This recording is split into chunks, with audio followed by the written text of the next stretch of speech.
Assuming you followed our recommendations for wiring your railroad using a common rail or common ground setup, integrating either TMCC 1 or Legacy into your railroad is really quite simple. Both systems, be it the earlier Trainmaster TMCC 1 system or the more modern, common Legacy system, it's very simple to wire them in. On the back of each base, we have a U-post. The post on the command base and the post on the Legacy base is labeled as U. U in Lionel terminology is typically common.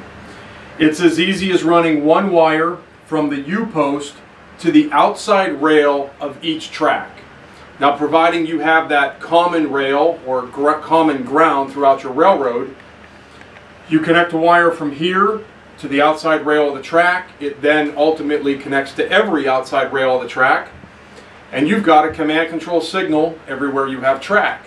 Hence, you've just added command to your layout. Now, while that's a pretty high-level view of how it works, it really is that simple. The next question you have to ask yourself is, how do you want to run your trains?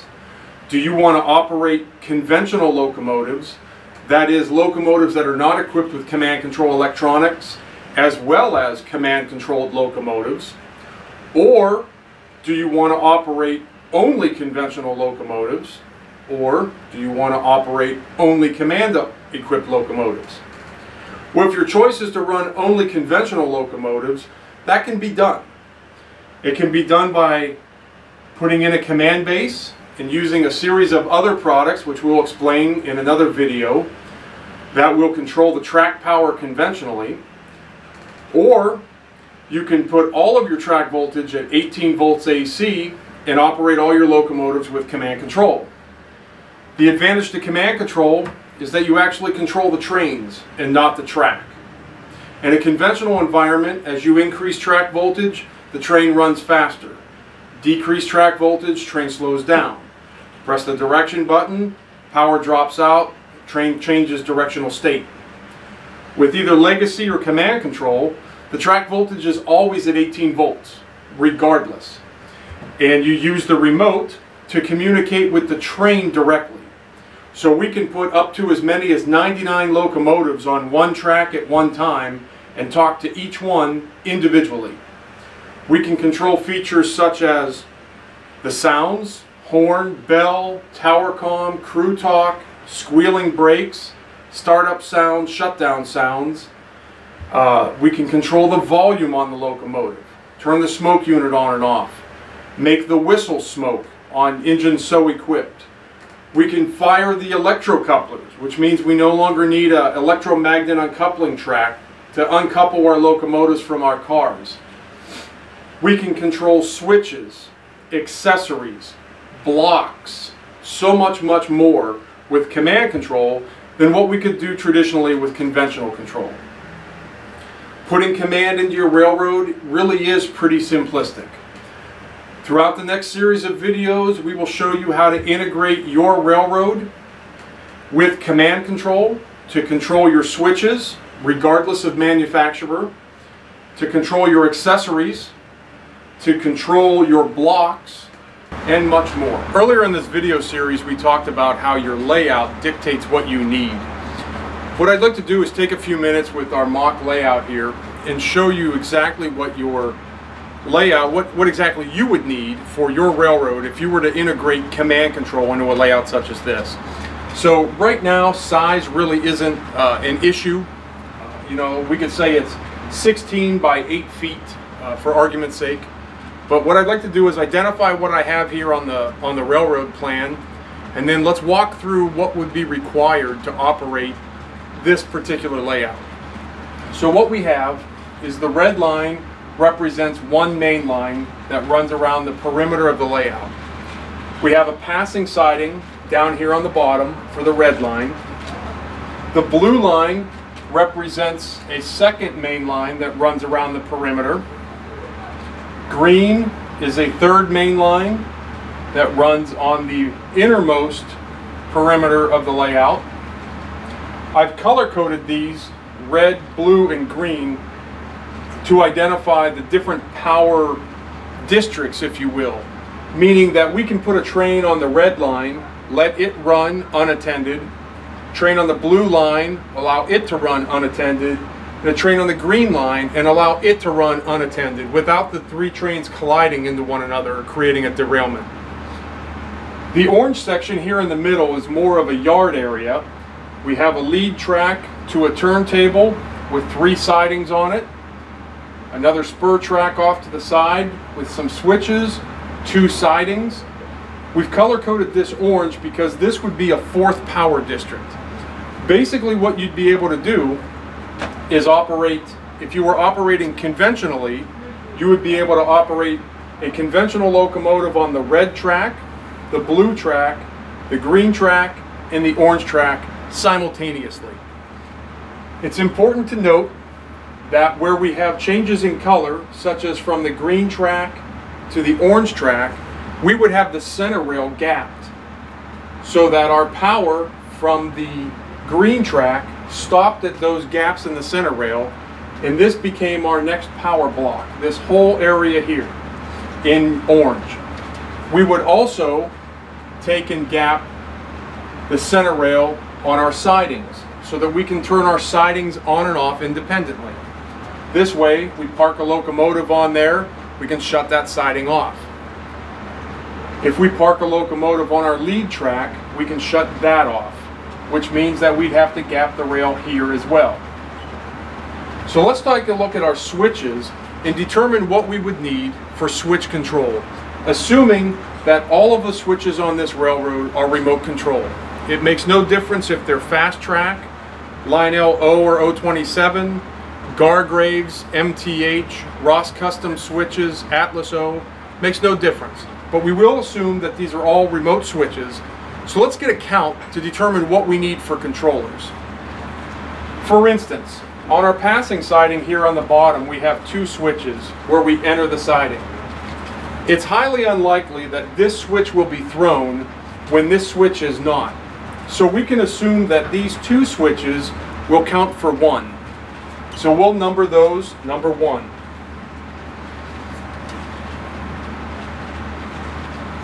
Our crossing siding from track 1 to track 2 and from track 1 to track 2 meet the same criteria.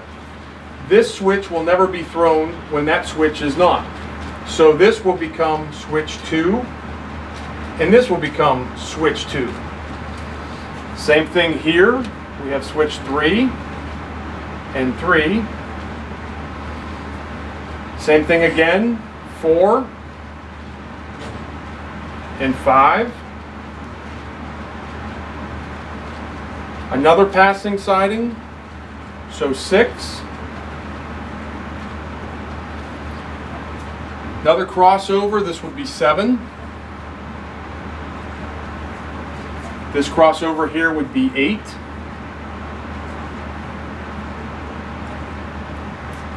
This single switch going into our siding would be 9.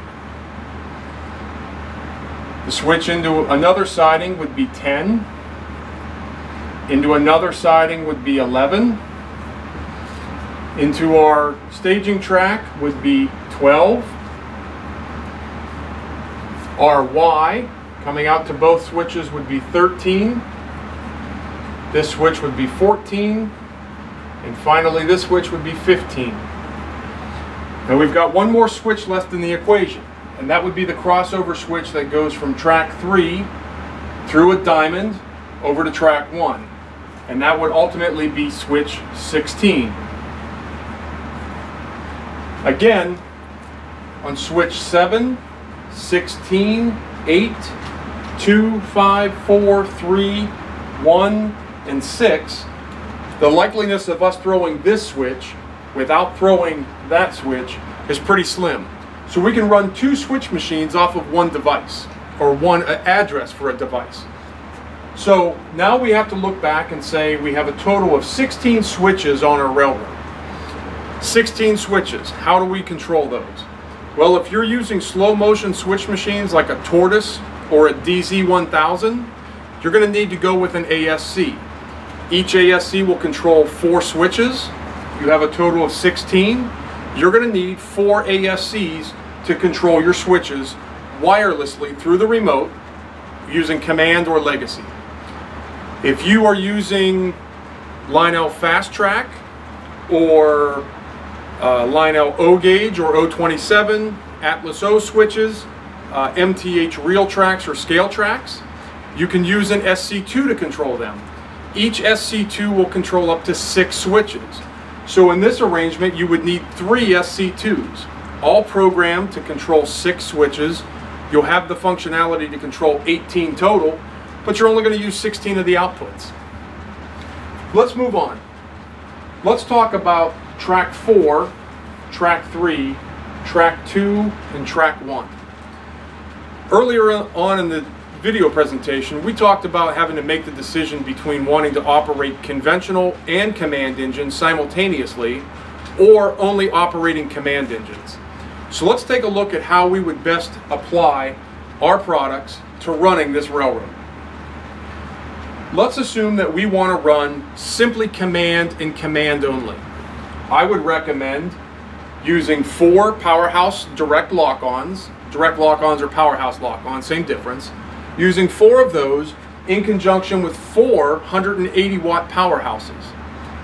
Those 180 watt powerhouse and direct lock-on combos would provide the 10 amps, 180 watt power that we need for all 3 tracks. Our direct lock-on would provide our circuit protection in the event that we had a short circuit. We don't damage the trains and we don't damage the transformer because the powerhouse lock-on does the work for us. Let's assume we want to be able to operate conventionally. It's your choice here. What are you going to run? Are you running mostly products that have DC can motors, so they have very low current draw? If that's the case, you can go with a device such as a powerhouse and a power master, or a power master with another manufacturer's transformer, or even a post-war Lionel transformer. Using a power master, you would still need 4 of them. 1 for track 1, 2, 3, and 4. That would give you the ability to increase and decrease your voltage manually through the remote. Increase and decrease voltage, whistle and bell for your DC offsets. And you've got independent control of 4 loops. If you want to run command engines, simply turn the throttle all the way up to 18 volts and you're running in command. If you're running something that has AC pull-more motors, primarily more than DC can motors, and you're going to have a much higher amperage draw on your track, you're going to want to go with something like a TPC 300 or TPC 400, so that you can have between 15 and 20 amps of available power for each loop of track.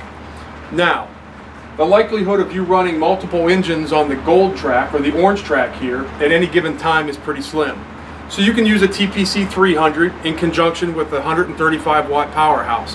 That's 7.5 amps to power your sidings and the staging tracks on your turntable, the lead track going into your turntable. 7.5 amps is sufficient. For your other 3 main lines, I would recommend the TPC 400 with at least one 180 watt powerhouse. That would give you 10 amps of current for all 3 of the outside loops. Now, if you find after operating the layout that 10 amps just isn't enough, you've already got a TPC 400. Add another 180 watt powerhouse to each one of those TPC 400s for a total combined amperage of 20 amps per loop of track. You've got room to grow, and the likelihood of you exceeding 20 amps of current on each track is pretty slim. Now, we need to talk about how we control this passing siding,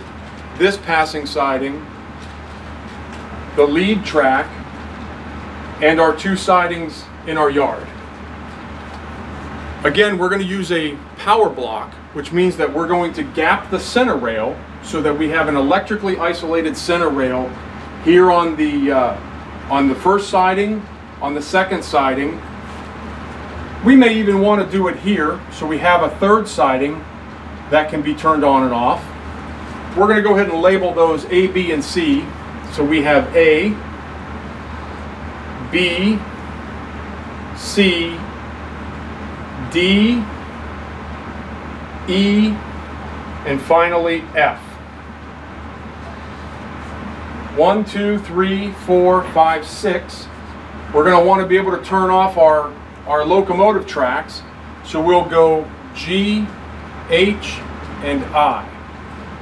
The reason we want to turn these off is, God forbid we have a locomotive sitting there, turntable isn't lined up, we turn the throttle and it has the same ID number, it's either going to hit the bumper or it's going to dive into the turntable pit and most likely create damage and a short.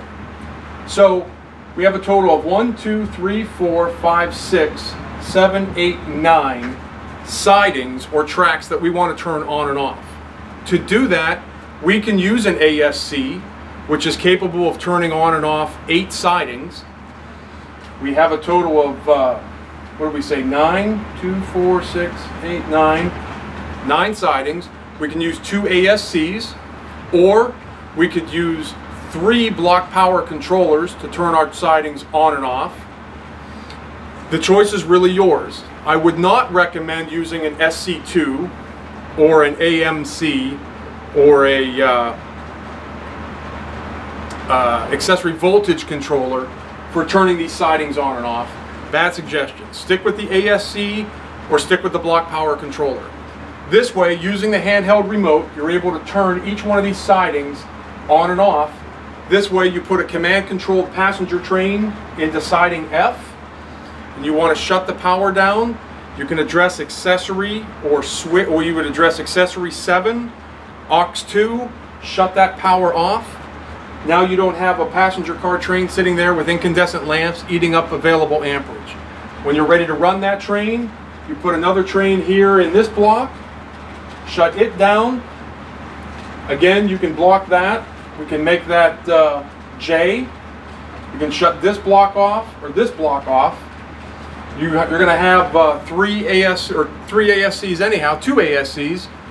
You've got another 7 available slots to use. So we can create one here, and we can create one here. So really we've got F, we've got J,